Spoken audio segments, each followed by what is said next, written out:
வாழ்க வையகம், வாழ்க வையகம், வாழ்க வளமுடன். வாழ்க வையகம், வாழ்க வளமுடன். காந்தம் செறிந்த காந்தர்வர் ஆக்கும் குண்டலினி யோக தியானங்கள்.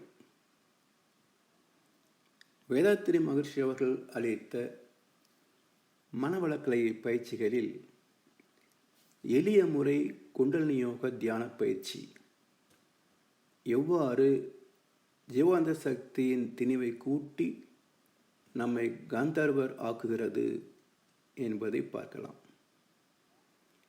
மனம் எப்போதும் உடல் கடந்து வெளி உலகிலேதான் உறவும் நட்பும் பற்றிய, பொருள் பற்றிய நினைவுகளில், கற்பனைகளில் பயணித்து கொண்டே இருக்கும். ஒரு குழாய் வழியாக நீர் வெளியேறும் போது தொட்டியில் உள்ள நீரின் இருப்பை குறைப்பது போல வெளியே ஓடுகின்ற மனம் உடலில் உள்ள ஜீவாந்த சக்தியின் இருப்பை குறைத்துவிடும்.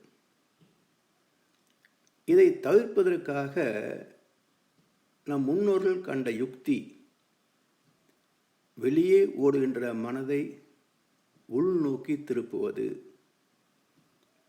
அதை தியானம் என்றும் தவம் என்றும் சிறப்பித்தார்கள். இதன் மூலம் செலவு தவிர்க்கப்பட்டு இருப்பு கூடுவது ஒரு வகை லாபம். வேறு என்னென்ன லாபம் என்றால், 9 மைய தவம் ஏற்றுகின்ற போது நாளமில்லா சுரப்பிகளின் இயக்கம் சீர்பெறுகிறது. அதன் மூலம் உணவின் செரிமானம் மேன்மை பெற்று அதன் மூலம் கிடைக்கின்ற ஜீவாந்த சக்தியின் அளவை கூட்டுவிக்கும். மனம் நுணுகுவதனால் திணிவும் திசுக்களில் ஜீவாந்த சக்தியின் கொள்ளளவும் கூடும். துரியாதீத தவத்தில் சக்தி களத்தோடு மனம் இணைகின்ற போது பிரபஞ்ச ஆற்றல் துரியம் வழியாக உடல் முழுவதும் பரவி கருமையத்திலே திணிவு பெறும். இதன் மூலம் அளப்பரிய ஜீவாந்த செல்வம் பெருகும். பஞ்சேந்திரிய தவத்தால் 5 உணர்ப்புலன்களில் அளவுமுறை காக்க பெறுவதனால் உயிர் செலவு குறையும். இதன் மூலம் உயிரின் இருப்பு காப்பாற்றப்படும்.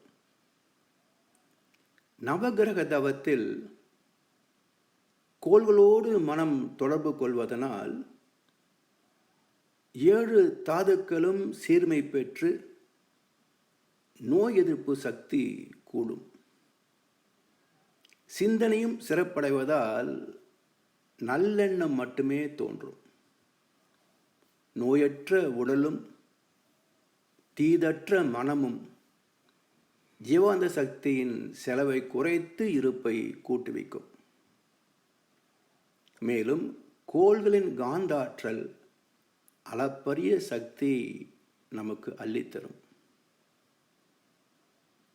இந்த தியான பயிற்சிகளோடு தீபம் மற்றும் விளக்கு பயிற்சிகளை மகர்ஷி தருகின்றார். இந்த பயிற்சிகளின் போது கண்கள் வழியாக நமது கலங்கப்பட்ட ஜீவாந்த சக்தி செலவாகும். அதாவது அனுபவங்களால் கலங்கப்பட்ட ஜீவாந்த சக்தி. கண்களை மூடி உடலை கவனிக்கும் போது மனம் உள்நோக்கி திரும்புவதனால் சக்தி கூடுவது ஒன்று. மேலும் நம்மை சூழ்ந்துள்ள காந்த களம் உடலில் பாய்ந்து ஜீவாந்த சக்தியை திணிவுபடுத்தும். அது மட்டுமல்ல, துரிய தீட்சை அளிக்கின்ற போது ஆசிரியர் சாந்தமான நிலைத்த பார்வையின் மூலம் தீட்சை தர வேண்டும். அதற்கும் ஒரு பயிற்சியாக அமைந்தது தீபம் மற்றும் கண்ணாடி பயிற்சிகள். தினசரி சிறிது நேரம் செய்கின்ற பயிற்சிகளை ஒரு நாள் முதல் 48 நாட்கள் வரை மேற்கொள்கின்ற மௌன நோன்பின் மூலம் அதிக நேரம் மனவளக்கலை பயிற்சிகளை செய்வதற்கான வாய்ப்பு அமைவதால் பல மடங்கு ஜீவாந்த சக்தி கிடைக்கும், வாழ்வு சிறக்கும். இவற்றில் மாற்று கருத்தே கிடையாது. பயிற்சி செய்த அனைவரின் அனுபவங்களும் இதற்கு சாட்சியாகும். எனவே மனவளக்கலை பயிற்சிகள் அனைத்தும் ஜீவாந்த பெருக்கத்தை நேரடியாகவும் மறைமுகமாகவும் மையம் கொண்டவை என்பதை தெளிவாக உணர்ந்து கொண்டு தினசரி விடாமுயற்சியோடு பயிற்சி செய்து உடல் நலம், மகிழ் மனம், நீலாயுள், நிறை செல்வம், நட்பு நலம், ஆத்ம தூய்மை, தெய்வ தரிசனம், நல்ல சந்ததிகள் பெற்று நாம் பெற்ற அனுபவத்தை நம்மோடு வாழ்கின்ற சக மக்களுக்கும் தொண்டாற்றி நிறைவு பெற வேண்டும். அப்படிப்பட்ட உயர்ந்த வாழ்க்கையே இந்த பிறப்பின் நோக்கம் என்பதை நினைவு கொள்ள வேண்டும். வாழ்க வளமுடன், வாழ்க வையகம். வாழ்க வளமுடன். ஸ்கை வேதாத்திரியம் அமுதம் சேனலுக்கு இதுவரைக்கும் சப்ஸ்கிரைப் பண்ணின அனைத்து அன்பர்களுக்கும் மிக்க நன்றி. வாழ்க வளமுடன்.